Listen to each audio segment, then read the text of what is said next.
Good morning everyone. हम BCom part first year में EBST paper business statistics व्यावसायिक सांख्यिकी उसका चैप्टर पढ़ रहे स्टैटिस्टिकल एवरेजेस।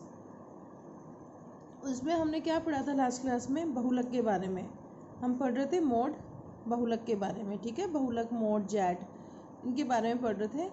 और अब उसी में आगे कंटिन्यू करते हैं समावेशी श्रेणी। ठीक है, ये क्या है? Inclusive series. समावेशी श्रेणी क्या है? समावेशी श्रेणी क्या है मैं आपको बता चुकी हूँ, लास्ट क्लासेस में हम इसके बारे में पढ़ चुके हैं।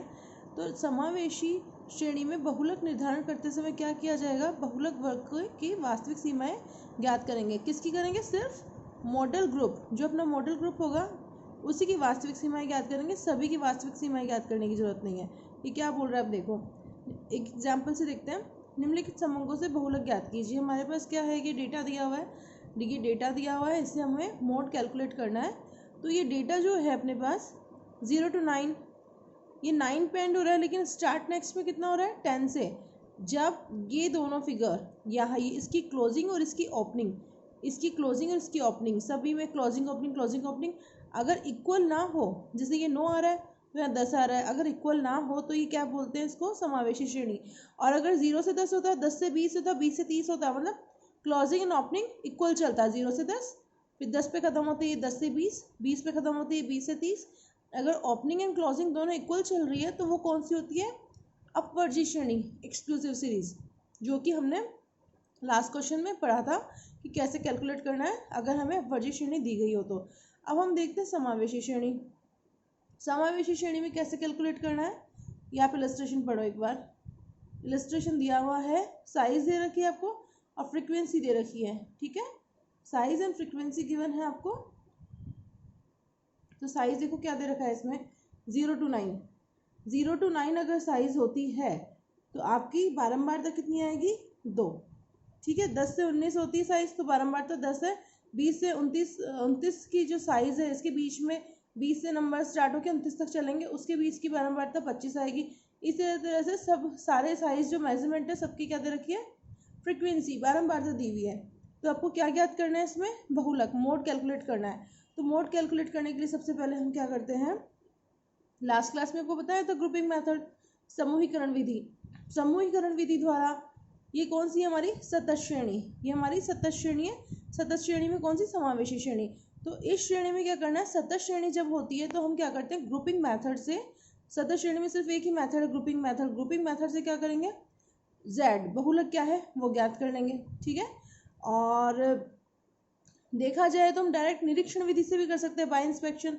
इस पे इंस्पेक्शन करेंगे अगर हम तो 37 आ रहा है। ठीक है, अगर ये 37 आता और ये 35 आता तो फिर प्रॉब्लम होती। अगर ये लगभग एक जैसे, अगर बारंबारता लगभग एक जैसी आ रही हो और उसके दोनों तरफ की वैल्यूज, जैसे 37 के दोनों तरफ की वैल्यूज, और अगर मान लो यहाँ 36 आता है, उसके दोनों तरफ की वैल्यूज लगभग बराबर चल रही हो, ठीक है ना, दोनों तरफ की वैल्यूज का एड वो बराबर चल रहा हो, तो उस केस में क्या है? ग्रुपिंग मेथड से हम क्या ज्ञात करते हैं? बहुलक।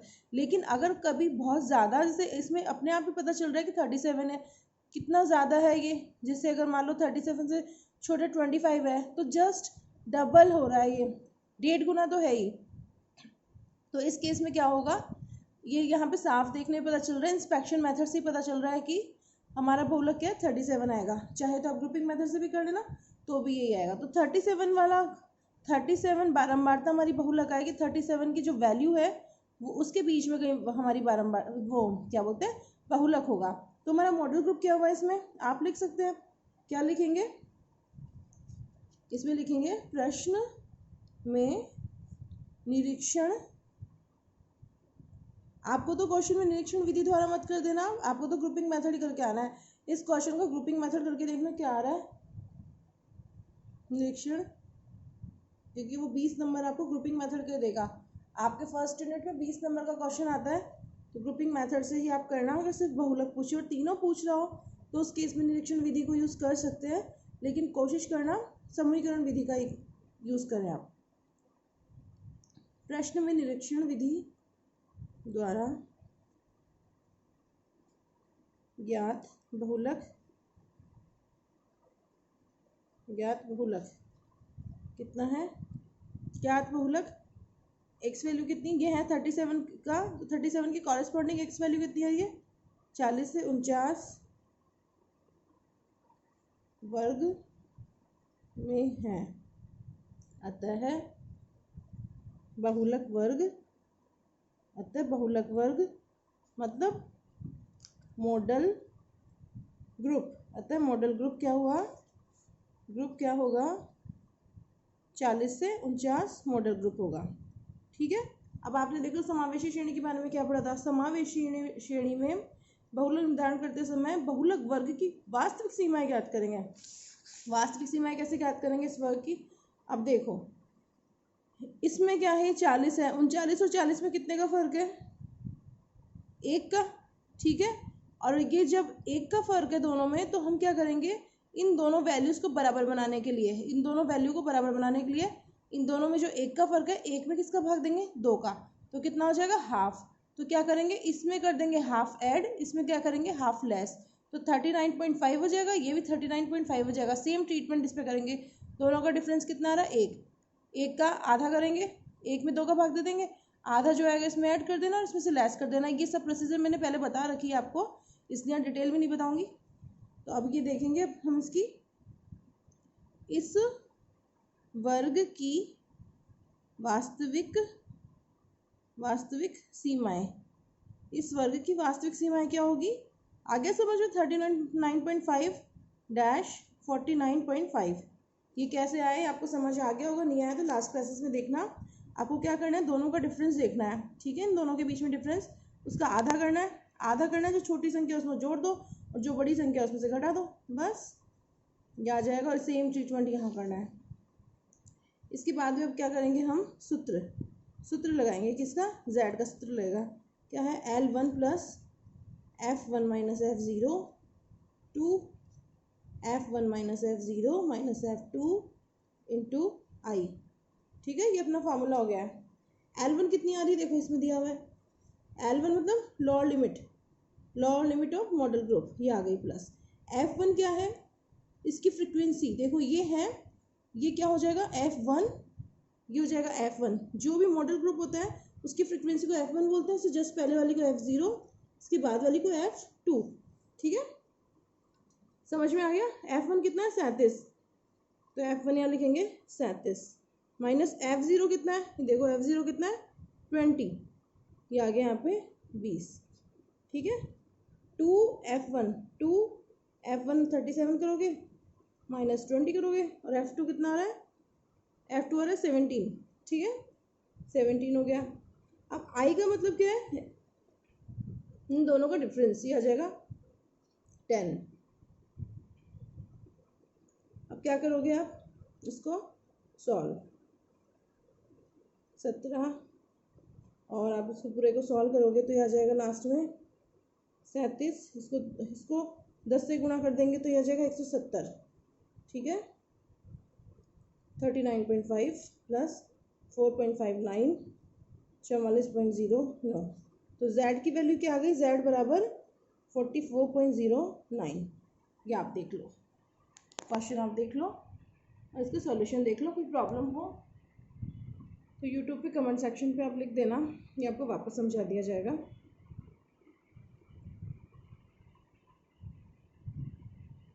फॉर्मूला लगाया, फॉर्मूला देखो ये है L1 प्लस क्यों लगाया, क्योंकि ये बढ़ते हुए क्रम में है, आरोही क्रम में। अगर ये घटते हुए क्रम में होता, जैसे मान लो 60 से 69 होता, 50 से 59 होता, इस तरह से उल्टा यहाँ से स्टार्ट होता, तो हम क्या करते, L2 माइनस लगाते फॉर्म में। ये ऐसा क्वेश्चन भी आगे आएगा।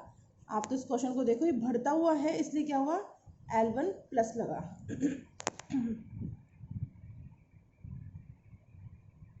ये क्वेश्चन आप कर लेना नोट।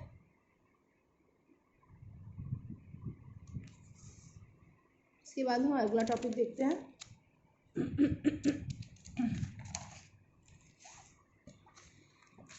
असमान वर्ग विस्तार।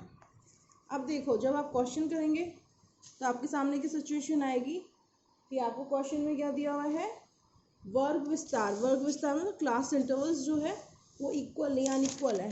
कैसे, देखो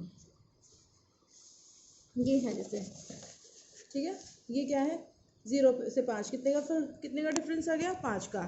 5 से 7 कितने का फर्क आया, 2 का। 7 से 9 2 का फर्क। 9 से 10 1 का फर्क। 10 से 12 2 का फर्क। 12 से 15 3 का फर्क। 15 से 17 2 का फर्क। 17 से 19 2 का फर्क। 19 से 20 1 का फर्क। 20 से 25 5 का फर्क। ठीक है, ये आ रहे हैं अपने डिफरेंसेस आ रहे हैं। अब इस केस में क्या करेंगे आप इस केस में आप करेंगे इन्हें जो भी वर्ग अंतराल है हमारे अनइक्वल, देखो जब भी असमान वर्ग विस्तार, भी क्या है, असमान वर्ग विस्तार है, अलग अलग डिफरेंस चल रहा है इनके वर्ग विस्तार में। जब ऐसी सिचुएशन आए तो सबसे पहले आप क्या कोशिश करेंगे कि इनके वर्ग विस्तार है उनको समान बना लिया जाए। ठीक है, और अगर समान बन जाते हैं तो बहुत अच्छी बात है, नहीं बनते तो फिर नहीं बने हुए में हमें असमान वर्ग अंतराल में ही हमें क्वेश्चन सॉल्व करना पड़ेगा। लेकिन पहले कोशिश करेंगे कि समान वर्ग अंतराल हो, तभी आंसर सही आएगा उसका। तब देखो 0 से 5 हो गया। नेक्स्ट क्या कर सकते हैं वर्ग अंतराल, 5 से 10 कर सकते हैं। 5 5 का फर्क कर दें हर में, 0 से 5 5 से 10। अगला 10 से 12 है, 12 से 15 है, तो हम क्या 10 से 15 कर सकते हैं। 15 से 17, 17 से 19, 19 से 20, तो क्या करेंगे 15 से 20, 15 से 20, फिर लास्ट में 20 से 25, 20 से 25 हो गया। अब क्या करेंगे, 0 से 5 कितना था, फ्रीक्वेंसी 2। 5 से 7, 7 से 9, 9 से 10, इन तीनों की फ्रीक्वेंसी 3 और 1 4 2 6, ये आ गई 6। 5 से 10 की फ्रीक्वेंसी हो गई 6। फिर 10 से 12 की 9, 12 से 15 की 6, 9 6 15, 10 से 15 की आ गई 15, 15 से 17 2, 17 से 19 4, 19 से 20 2, तो 2 4 6 2 8, ये 8 आ गया। 20 से 25 की आ गई 6। तो ये क्या आ गई, इनकी फ्रिक्वेंसीज आ गई है। ठीक है, हमने क्या किया, इनको इक्वल साइज में कन्वर्ट कर दिया। ठीक है, 0 से 5, 5 से 10, 10 से 15, 15 से 20, 20 से 25, इक्वल साइज में कर दिया है। इनकी सबकी फ्रिक्वेंसी आ गई है। बस अब आपके सामने ये एक्स एंड वाई, ये वैल्यू नहीं सॉरी एक्स एंड एफ, ये वैल्यूज आ गए। अब आप इसको सिंपल मेथड से जो भी हमने किया था सतत श्रेणी में फॉर्मूला लगा के, सबसे पहले क्या करेंगे, बहुलक ज्ञात करेंगे। इसमें निरीक्षण विधि द्वारा पता चल रहा है कि 15 है, 2 6 15 8 6 15 है, आपको पता चल रहा है सामने। अब इसको पता चलते ही क्या करेंगे, आप सूत्र लगाएंगे जो भी है जेड का, और उससे सॉल्व कर लेंगे। आगे समझ में, असमान वर्ग विस्तार पे क्या करना है, सिर्फ इतना सा करना है कि हमें वर्ग विस्तार को समान बनाने की कोशिश करनी है पूरी। अगला टॉपिक क्या है, इसमें असमान वर्ग विस्तार हो गया कंप्लीट। सेकंड है इसी में मोड जो हम कैलकुलेट कर रहे हैं, बहुलक इसी में मध्य बिंदु। प्रश्न में वर्गांतर क्लास इंटरवल्स होते हैं ना, उसकी जगह क्या दे दिया आपको, मध्य बिंदु, मिड वैल्यूज। अगर मिड वैल्यूज दी हुई हो तो आपको क्या करना है, उसे सतत श्रेणी में कन्वर्ट करना है। ठीक है, सतत श्रेणी में मतलब 0 से 10, 10 से 20, या 0 से 5, 5 से 10, 10 से 15, जो भी है एक समान वर्ग अंतराल में करके जो चलता है कंटिन्यूस सीरीज सतत श्रेणी, जो आपको बता चुके हैं कि सतत श्रेणी क्या होता है, उस तरह से आपको कन्वर्ट करना है। तो आपको अपर लिमिट और लोअर लिमिट, कोई भी जो वर्ग अंतराल है उसकी उच्च सीमा निम्न सीमा कैसे ज्ञात करेंगे, वही फार्मूला दिया हुआ है। ये हम समांतर माध्य से पढ़ते हुए आ रहे हैं। इस फार्मूला को यहाँ पे फिर से एक बार देख लेते हैं। अब जैसे देखो ये क्वेश्चन है अपने पास, ठीक है, निम्नलिखित समूहों से बहुलक का परिकलन कीजिए। क्या करना है, find out value of mode from the following data. अब देखो ये डेटा दिया हुआ है, साइज दी हुई है हमको, सेंट्रल साइज, सेंट्रल साइज मतलब केंद्रीय नाप, मतलब मिड वैल्यू। ठीक है ना, इसी का मतलब क्या है, मिड वैल्यू, मध्य मूल्य। तो ये हमें क्या दे दिया, मध्य मूल्य दे दिया 1 2 3 4 5 6 7। फ्रीक्वेंसी क्या दे दी, 3 9 11 20 24 20 एंड 5, ये हमारी आ गई फ्रीक्वेंसीज। ठीक है, अब क्या करना है हमें, ये जो 1 2 3 4 5 6 7 है, ये जो मिड वैल्यूज है, सेंट्रल साइज मतलब मिड वैल्यू होता है, इसकी अपर एंड लोअर लिमिट हम निकालेंगे, कैलकुलेट करेंगे। तो क्या करना होता है, देखो फॉर्मूला अपने पास क्या है, मिड वैल्यू कितनी आ रही है 1। ठीक है, अब है प्लस क्या करना है, हाफ ऑफ डिफरेंस, माइनस का क्या करना है, हाफ ऑफ डिफरेंस। ठीक है, अब देखो 1 और 2 में कितने का डिफरेंस है, 1 का, तो 1 का हाफ कितना हुआ, हाफ, एक का आधा, आधा ही तो हुआ। तो मिड वैल्यू कितनी आ रही है अपनी, एक में आधा जोड़ोगे तो 1.5 हो जाएगा, और एक में आधा घटाओगे तो 0.5 रह जाएगा। तो लोअर लिमिट क्या हुई 0.5, और अपर लिमिट क्या हुई 1.5, ये आ गई 0.5 और 1.5। इसी तरह से सबकी सेंट्रल वैल्यूज निकाल लोगे आप। ठीक है, अब जैसे 2 है, 2 की सेंट्रल, 2 है सेंट्रल वैल्यू, सॉरी इनकी सतत श्रेणी बना लोगे। अब 2 है, अपनी सेंट्रल वैल्यू दी हुई है। अब 2 से हमें क्या करना है, अपर एंड लोअर लिमिट निकालनी है। ठीक है, तो यहाँ पे क्या लिखेंगे, मिड वैल्यू में लिखेंगे 2, ठीक है। अब है हाफ ऑफ डिफरेंस, अब 2 के बाद में क्या आ रहा है, 3 आ रहा है, 2 3 में कितने का फर्क है, 1 का, 1 का आधा करेंगे तो 1 का आधा करेंगे तो आधा, ठीक है। अब क्या है, 2 में आधा जोड़ोगे तो क्या आएगा, 2.5, और 2 में आधा घटाओगे तो क्या आएगा, 1.5, तो ये आ गया यहाँ पे 1.5 एंड 2.5, 1.5 और 2.5 आ गया।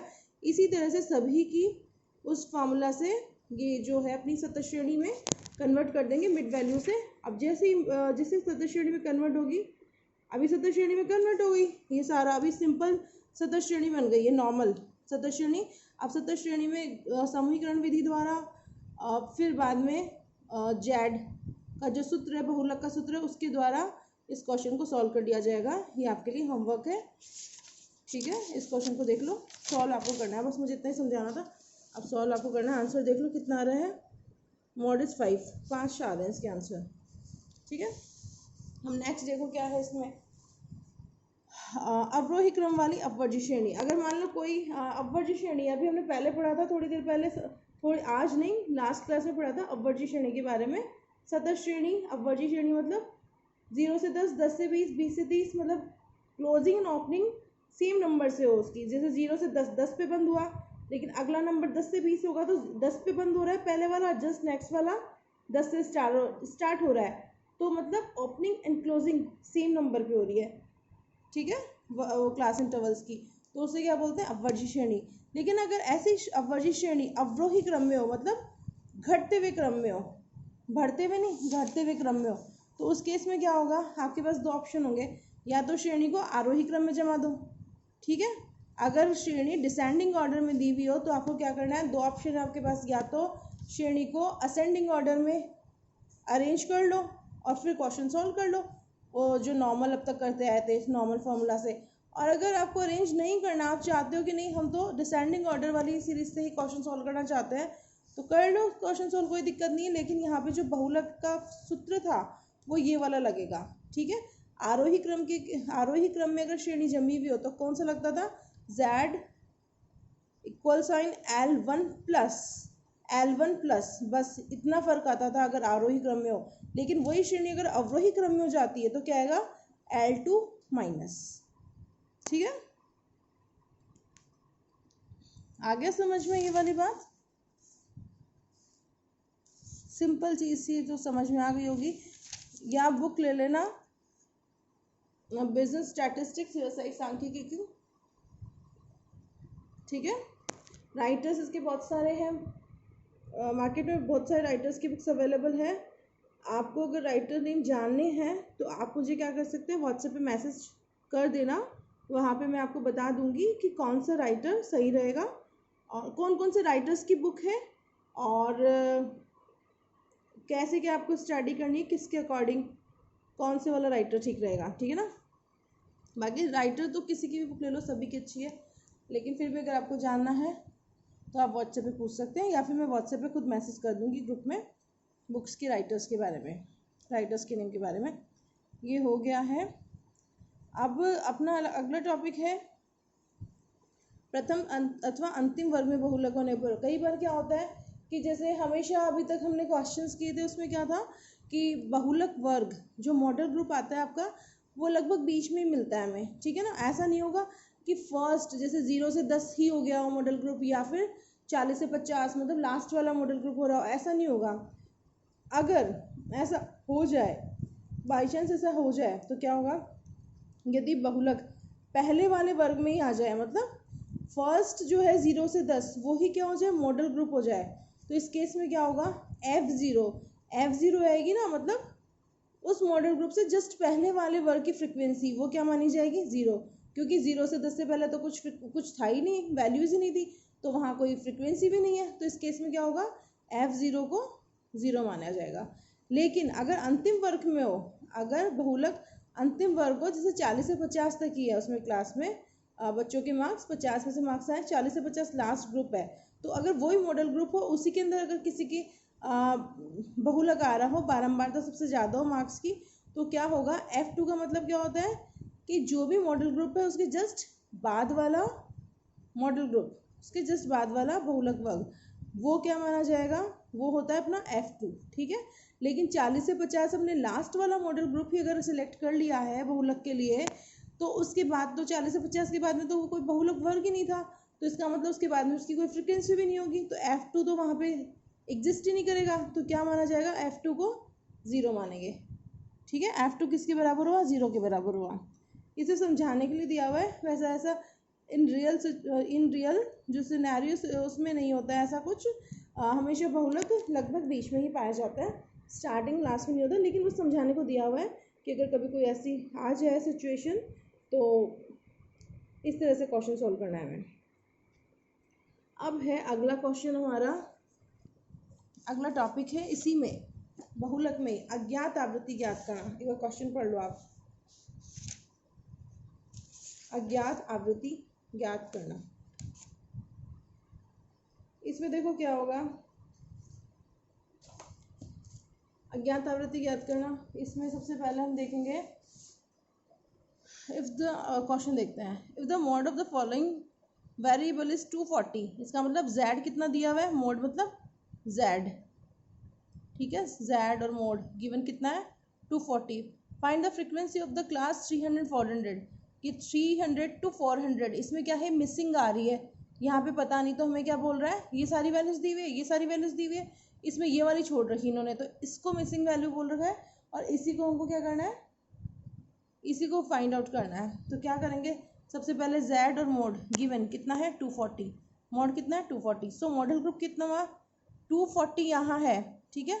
फ्रीक्वेंसी कितनी आ रही है 240, तो वो किस मॉडल ग्रुप की आ रही है, नहीं ये फ्रीक्वेंसी क्या आ रही है,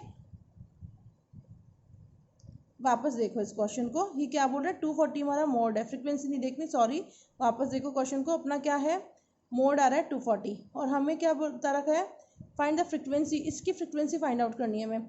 तो हमारा कितना आया, z 240 आया, 240 अगर मोड आ रहा है हमारा, बहुलक अगर 240 आ रहा है, तो 240 कहाँ पे आ रहा है, 200 से 300 बीच में, 240 200 से 300 के बीच में आया होगा, तो हमारा मॉडल ग्रुप क्या हुआ, मॉडल ग्रुप हमारा हुआ 200 से 300, और उसी के बीच में क्या आया हुआ होगा, हमारा बहुलक आया हुआ होगा। अब इतना आपको समझ में आ गया। अब क्या करेंगे, हम यहाँ फॉर्मूला लगाएंगे, z बढ़ता हुआ क्रम है, बढ़ती हुई है, तो L1 plus F1 minus F0 two F1 minus F0 minus F2 into I, ये लग गया अपना फॉर्मूला। अब क्या होगा, L1 कितना है 200, lower limit of model group, plus F1 क्या है, ये है अपना मॉडल ग्रुप, इसकी तो F1 हो जाएगी, इससे जस्ट पहले वाली F0 और इसके बाद वाली F2, मतलब 0 1 2, और 1 वाला कौन सा होता है, जिसका जो मॉडल ग्रुप होता है उसकी फ्रिक्वेंसी को F1 बोलते हैं हम।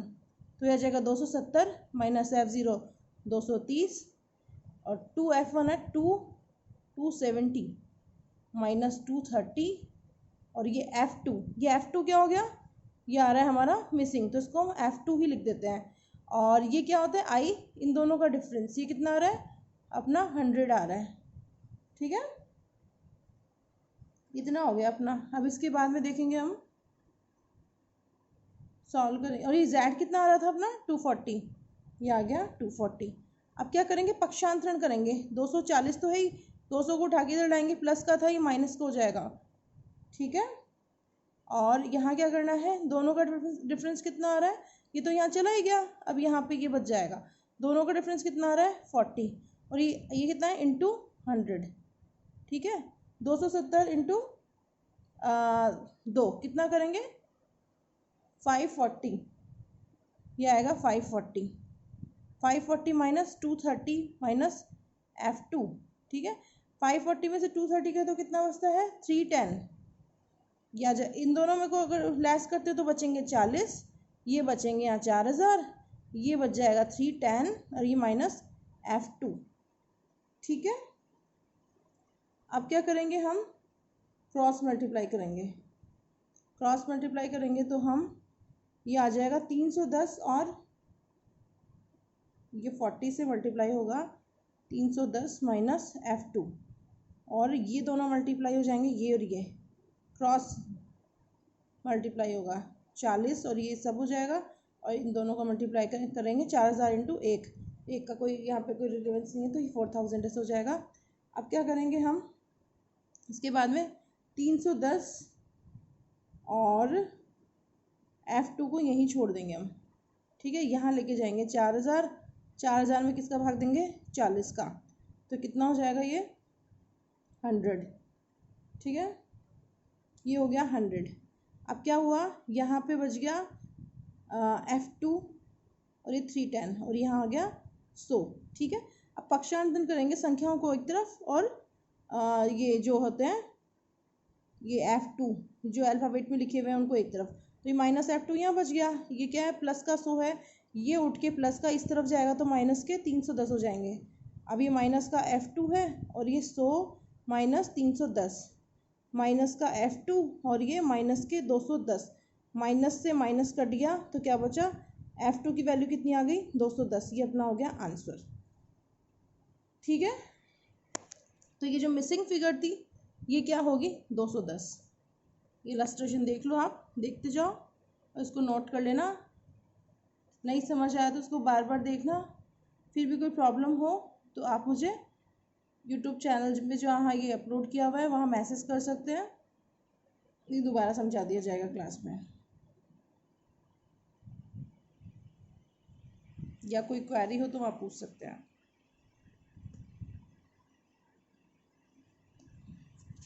ये अपना कंप्लीट है। अब देखो इसमें क्या पढ़ रहे हैं हम। अब इसमें ये हमारा बहुलक भी कंप्लीट हो गया है। अब इसमें एक टॉपिक है गुणोत्तर माध्य है, ज्योमेट्रिक मीन, जो मैंने स्टार्टिंग में इस चैप्टर में स्टार्टिंग में डिस्कस किया था। ज्योमेट्रिक मीन क्या होता है, ये इसके कोई क्वेश्चंस आएंगे नहीं, जस्ट आप अपनी नॉलेज के लिए देख लो। Geometric mean is the nth root of the product of the N quantities of a series. इसका फॉर्मूला होता है जितनी भी सीरीज में क्वांटिटीज जो समंग श्रेणी है इसमें जितने भी मूल्य दिए हुए हैं सबका रूट निकाल दो, ठीक है। रूट कैलकुलेट कर देंगे। n है नंबर ऑफ आइटम्स, मदों की संख्या। हरात्मक माध्य क्या होता है, किसी समूह के मदों की संख्या को उन पदमूल्यों के व्युत्क्रमों से भाग देने पर जो भजन फल प्राप्त होता है वही उस समूह का हरात्मक माध्य कहलाता है। क्या करना है, एच क्या है अपना हार्मोनिक मीन, हरात्मक माध्य। एन है number of item divided by समंग श्रेणी के जितने भी मूल्य थे सबको क्या करना है व्युत्क्रम रेसिप्रोकल में लिखना है, मतलब वन अपॉन करके लिखना है। जैसे मान लो 2 4 6 8 इसकी सीरीज दी हुई है तो क्या करोगे 1/2 1/4 1/6 1/8, ठीक है। इस तरह से लिखना है। तो ये हो गया अपना हार्मोनिक मीन।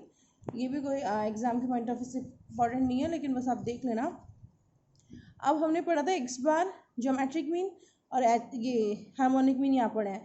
तो इनमें क्या रिलेशन होता है, ज्योमेट्रिक मीन एक्स बार मतलब arithmetic mean and harmonic mean, इन दोनों का गुणनफल का क्या होता है रूट। जब अंडर रूट करोगे इसको तो क्या आएगा, ये आपका आ जाएगा ज्योमेट्रिक मीन, ठीक है। ये अपना हो गया चैप्टर कंप्लीट, ठीक है। हमारा स्टैटिस्टिकल एवरेज चैप्टर कंप्लीट हो गया है। हम नेक्स्ट 1-2 क्लासेस में इसके क्वेश्चंस देख लेते हैं, जो भी है इसके मिसलेनियस क्वेश्चंस है वो देख लेते हैं। बाकी आपको बुक लेनी होगी और जितने भी एग्जाम्पल है, एग्जाम में क्या आता है बुक से एग्जाम्पल्स आते हैं, क्वेश्चंस आपको करने का इतना कोई ज़रूरी नहीं है, लेकिन एग्जाम्पल आप सारे सॉल्व कर लेना बुक से। और कोई भी प्रॉब्लम हो आप पूछ सकते हैं, मैं 1-2 एग्जाम्पल नेक्स्ट क्लासेस में लूँगी, समझाऊंगी आपको। उसमें कोई प्रॉब्लम हो तो पूछना, और बाकी आपको प्रैक्टिस सारे एग्जाम्पल की करनी है, ठीक है। ये हमारा चैप्टर कंप्लीट हो गया है।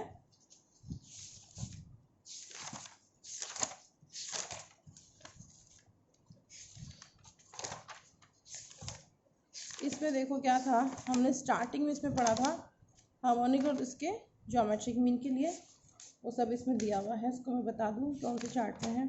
ये देखो, ये चार्ट हमने पढ़ा था। सांख्यिकी माध्य के प्रकार, स्थिति संबंधी माध्य, बहुलक माध्य का हम पढ़ चुके हैं। गणितीय संबंधी माध्य, समांतर माध्य पढ़ लिए, गुणोत्तर माध्य, हरात्मक माध्य आज पढ़ लिए।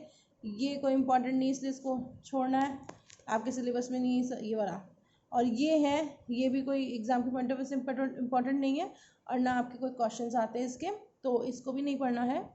आपको पढ़ना क्या है, मॉड, मीडियन एंड मीन, ठीक है। यही इम्पॉर्टेंट है, बाकी का नहीं है। बाकी का है बट हाँ नहीं है, इसके क्वेश्चंस नहीं आते। अब देखो आपको मैं नेक्स्ट क्लास में क्या बताऊंगी, इस क्लास का एक तो समरी बताना है, पूरा ये जो भी है अपना क्लास हुआ है उसकी पूरी समरी बतानी है, और आपको बताना है कि आपके एग्ज़ाम में क्वेश्चंस किस तरह से आते हैं, ठीक है। आपके जैसे यूनिट्स होती है, पूरा जो सिलेबस है वो 5 यूनिट्स में बटा हुआ होता है, और 5 यूनिट्स में से आपके हर एक यूनिट में 2 क्वेश्चन आते हैं अथवा में और करके, ठीक है। और वो हर एक क्वेश्चन आपका 20 नंबर का होता है, मतलब यूनिट 1 में 20 नंबर का क्वेश्चन आएगा, 2 क्वेश्चन आएंगे, आपको उनमें से एक करना है, ठीक है। ऐसे आपके पाँचों यूनिट में 20-20 नंबर के क्वेश्चन आते हैं, ठीक। 2 क्वेश्चन आते हैं, दोनों में से एक करना होता है, चॉइस के क्वेश्चन होते हैं, मतलब हर यूनिट से। मतलब टोटल आएंगे आपके पेपर में 10 क्वेश्चंस, यूनिट वाइज आपको 5 क्वेश्चन उठाने हैं और हर क्वेश्चन होता है 20 नंबर का। तो एक तरह से आपका 100 मार्क्स का पेपर होता है। और इसका सिलेबस क्या है, सिलेबस मैंने वैसे व्हाट्सएप पे शेयर किया था, बाकी मैं नेक्स्ट क्लास में बताती हूँ इस बारे में, ठीक है। Okay, thank you.